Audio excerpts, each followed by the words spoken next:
Yo, what's good, guys? KosherTech here. So today we got another case to review. This looking absolutely gorgeous. Now this is a Phanteks P400 case. This is a standard size. I want to say also EATX all the way down to basically MATX motherboards. Absolutely beautiful. Now you can cop this on Amazon or at Newegg. It retails for like around $100 to like $80. Anywhere from $100 to $90. Anywhere from there, I'll have everything in the link in the description below. Now this is a tempered glass design.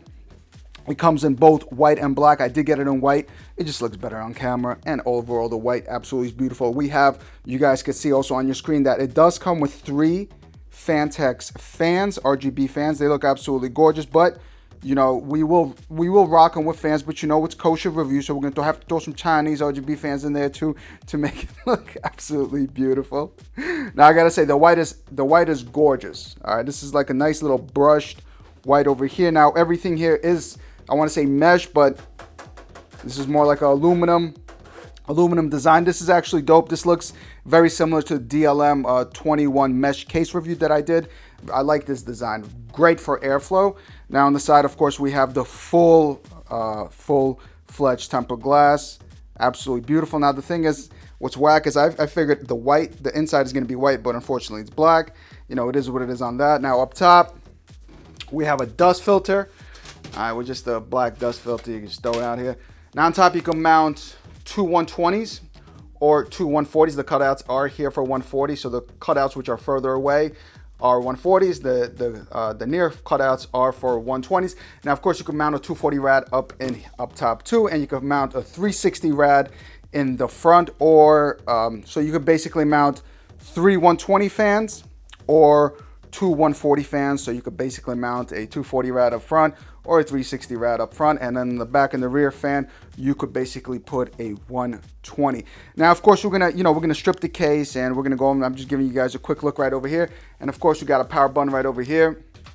Now, I'm not sure if this is touch based. I gotta figure this out, but this over here, and we got the M button. We have sync. So I am curious to see what that is. We have 2 USB 3.0 ports. We have a mic port and we have a headphone port. So it basically comes all the ports, all the necessities that you basically need. But anyways, right now what I want to do is just quickly strip it. She's looking beautiful. We're going to quickly strip it and we're going to, see exactly what's about. Now, of course, the front you could remove. I'm going to pop out the front. If you want to pop out the front, just put it right over here and just pull it out. The front will pop off, and then basically that's how you could install the fans and the rad and whatnot. But anyways, let's go. Be officially naked. So like I said, you do get 3 fans over here, 3 120 mil fans, the Phanteks fans. Now, like I said, the front basically is removable, which I just did. Now there's no dust filter. All right, so essentially this is what you get. Now, very easy to clean since it's aluminum. You can throw it under a sink and just basically wash it. Just wipe it down with a rag, and you're basically good to go. And the side panel, same thing. 2 screws right over here, unscrew, slide, 1, 2, 3. Very simple and very easy. Now inside of the case is all black. Like I said, it's kind of whack up because I wanted it to be white. Like here, I wanted this to be white too. Just, it's all white since it's the white model, but I guess they did it, their own different way. Now, if you do put an EATX motherboard, as it says, basically, doesn't say here, but from on Amazon it actually did say you could support. But essentially, if you do put an EATX, it's basically going to go up to here, so it's going to essentially block the garments over here. So it's not recommended. Stick with ATX. It goes all the way to MATX, as I mentioned, and we have these nice rubber grommets over here. Essentially, that's where the cables are going to go.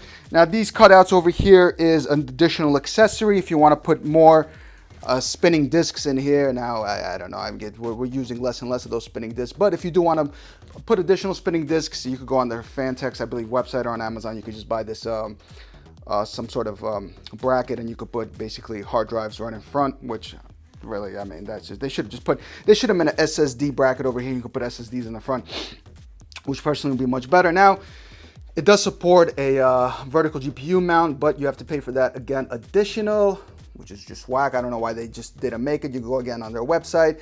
There's a bracket which you could get from Phanteks that you could basically put a vertical GPU mount accessory, and you could vertical GPU mount in this case, but you have to pay more for that. Now here, if you do want to put a 360 rad, this cover over here, you just have to cut it out. Unscrew. There's 4 screws. There's one screw, one screw, one screw. You unscrew this, which I am going to show you guys in a few minutes. We will unscrew this just to show you, and then you could fit essentially a 360 mil rad right over here, and you could either a 360 mil rad, or you could put a 240. But just put a 360 if you're going to put it in the front. You could put a 240 up top, and you could basically fit a 360 with three 120 mil fans, and it's going to look absolutely sweet. And like I said up top, right over there, you could put a 240 mil rad with 120 mil fans, which I am going to show you guys. I am going to put an AIO up top, up there, so we're just going to see how it looks. And essentially, that's where all you see it right over here. Let's zoom you in. That's how essentially it looks with all the front IO stuff in there. Let's get that bad boy back. Now the buttons, I kind of played myself. I got hyped.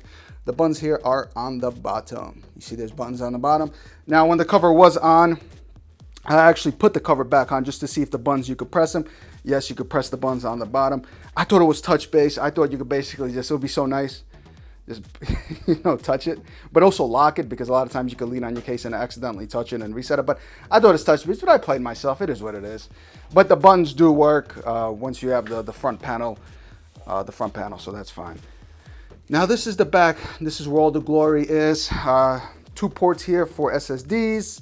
Like I said, these are essentially for if you want to, add more spinning disks, which are also hard drives, standard hard drives. You could basically unscrew it and get their device, and you could essentially do it. Now Phanteks, this is nice. They have little Velcro straps over here. These are all a bunch of wires because the fans, I believe, are ARGB and RGB. I got to plug them in to see what's what. Spinning disc bays, we have the accessory box, we have all the wires, all the essentials. But what I want to do now is essentially build in this bad boy, see what's what, and let's just throw this in the bottom. Here we have a dust filter. So we basically get 2 dust filters. We have one dust filter up top and one dust filter here. Very simple. Just pop it out and that's it. Now the spinning disc tray is removable. There, what I believe is there are 2 screws right over here and right over here, and you essentially could remove it. And these are the feet. Very simple design, very, I want to say minimalistic, but I do want to see right now, we are going to build in it, and I want to see essentially, how it all works out. So let's get to it. Let's go. All right, guys, my fault. I almost forgot. So as I was saying, if you want to put a 360 rad in here, listen, if you want to put a 360 rad in here, it's pretty much a pain in the behind. So first I thought you just got to remove this bracket over here, right? So you have these screws. Now, the annoying part is there's this one last screw, which is all the way there.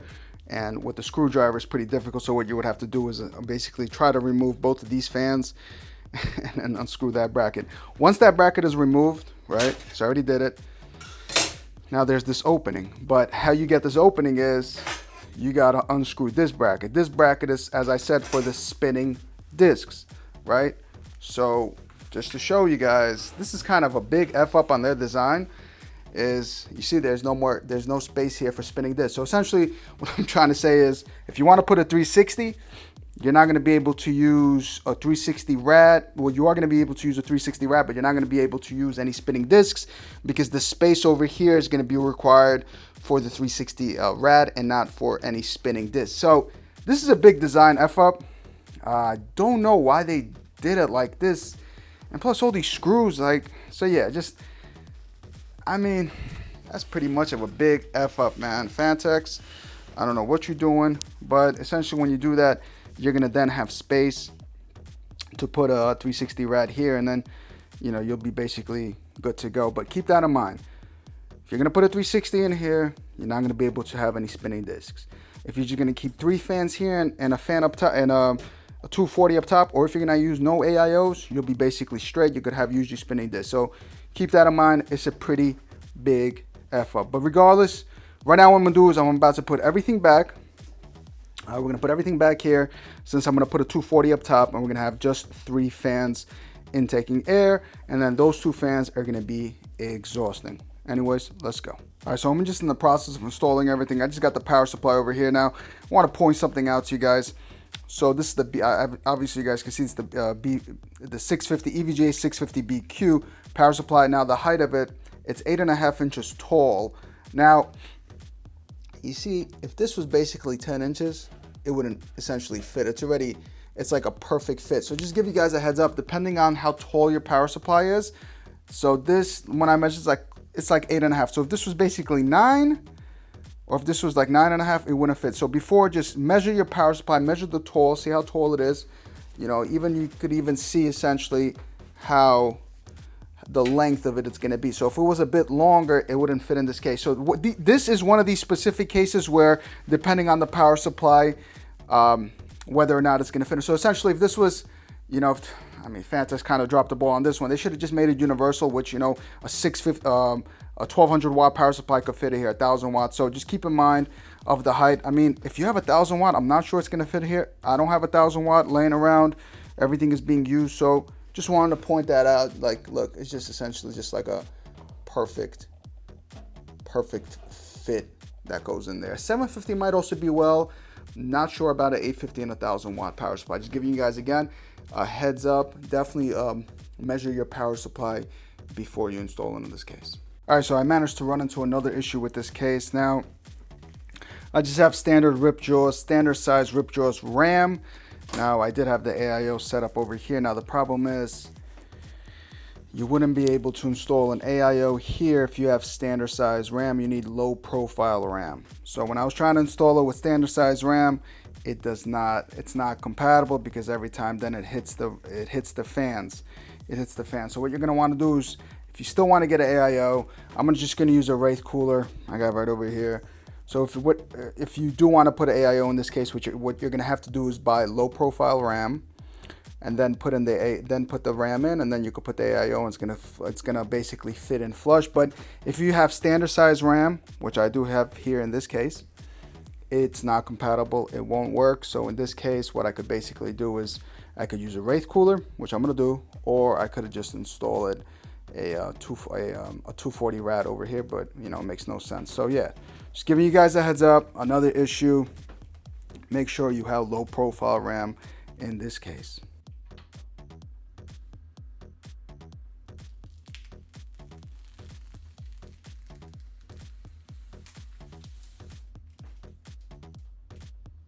Alright guys, so as you guys can see, all the RGBs are lit up. It looks absolutely beautiful.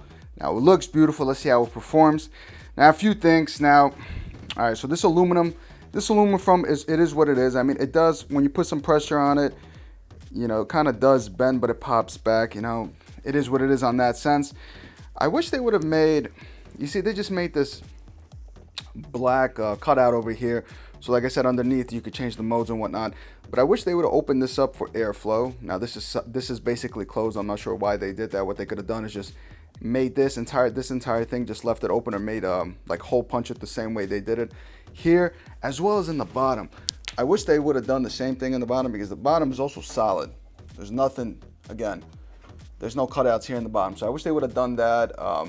The filter itself, the front mesh, it's easy. Just pull it over here from the bottom and it's gonna pop off, but kind of dropped the ball on that. I wish they would have done that. Now, for some reason, my unit, every time I press the buttons, it's not working. I'm not sure if it's the controller here. I tried everything. It just doesn't seem to work. So it doesn't work. The reset button is right here. This is the reset button right here in the bottom. That works. I did try it. Now, overall, the tempered glass design looks absolutely beautiful. I put some Chinese cable extensions. Of course, I got the Asia Horse fans up there. It looks beautiful. Look, there's plenty of space over here for a 12-foot graphics card. You get all of that. Right now, what I want to basically do is just take the glass off. I want to talk about these whack-ass fans that we got over here, and I basically want to tell you about the design, how they kind of F that up. But overall, look, for the way it looks, I mean, it looks beautiful like that. This reminds me, like I said earlier, the DLM21 mesh case, and I did remove the ugly black dust filter. I don't know why they went with black, but right now we're gonna take it off. I want to go inside, and then we're gonna pop it over. I want to talk about that side panel as well. Let's go. All right, so I got the glass off. Now I want to show you guys something. You see basically how the cutout here is for this of the case, essentially for the fans. It's really hard to hide the wires. You know, they kind of F that one up too, because it's like you see the wires always sticking out. And I'm just not a fan of these Phanteks fans. They're pretty whack, to be honest. You know, you want to just probably put some Chinese RGB fans. It'll be a little better. But yeah, the design here is really not that good. So unfortunately, you can't hide the wires, because I wish they would have went flush, but they don't do that. And of course, as I mentioned up top, we went over this, that if you got the standard RAM, and if you're trying to put an AIO up there, forget about it, it's not gonna work. That's where you gotta put a standard cooler. And like I said, you have more than enough space over here. You know, overall, that sense is not bad. But right now, what I want to do is I want to flip it on the other side. We're going to talk about the side panel on the back. All right, so I did my best with the wire management, especially when I had the Chinese cable extension. I believe I had the Asia Horse cable extensions. It's still enough space, I got to say. It's still enough space. You know, you still have enough space over here for the spinning disc drives right over here. I mean, I was kind of quick with it. I won't lie. You know, of course you guys can make a better job, but you know, Kosher ain't got no time for all that. Practically, listen, man, practically most of you cats is gonna leave it the way I left it, all right? So it is what it is. We got the Asia Horse hub over here. Now listen, I don't know what is wrong with this side panel, but this is the hardest thing to basically remove and to install. This little cutouts over here with these little teeth, and they go essentially into these little cutouts. This is the hardest thing to install and to remove. You can see I have like residue over here. It's so hard to pop this thing in. It's such a pain. This is a terrible design, absolutely terrible design. This is like the hardest side panel I ever faced in my life. But overall, I do like these things over here for wire hiders. My God, I just my brain completely forgot the Velcro strap. There you go. For wire hiding, it's not bad. You know what I mean? It's not bad how it comes in. But look, like I mentioned, you know, just the process with this case is just a headache, man. Overall, this case is just absolutely a headache. All right, let's check out some thermals. Yeah, let's go. All right, guys. So I have Valley just looping here, just to, you know, the best representation, to a practical representation of gaming in a sense. You know what temps you're gonna get. But I mean, it's looking good. Listen, the GPU, I got a RX 590 in there. She's doing some work. We got 62 Celsius at the CPU, and we got 65 at the GPU, and of course, it's running 100%. Listen, overall, would I recommend this case? Not really. You know, for the price point, for a standard size ATX case, it has just too many problems, man. Too many problems in the sense of what we went over earlier. In the sense of here, if you want to put a 360 mil rad, you got to remove this, and this is a whole entire process over there, that front panel, and then you got to take out the spinning disc. So it's like, listen, this case is a pain in the behind, you know, if I could put it politely, you know what I mean? And the front is not bad. I mean, the fans are whack. I wish they had better air in the sense of, you know, if they made this front over here, like I said, cutouts, and then the bottom cutouts, just improve airflow of the case. Anything could always be improved. And the side panel is terrible. Removing that thing is hard as heck. But yeah, guys, you know, P400A stands for airflow. You know, it is what it is. Is it really worth it? Not really. It's a pain in the behind. But it is what it is. As I said, I'm KosherTech. I'm gonna catch you guys next time. My God, guys, it's just like having a little tongue twist over there. Peace.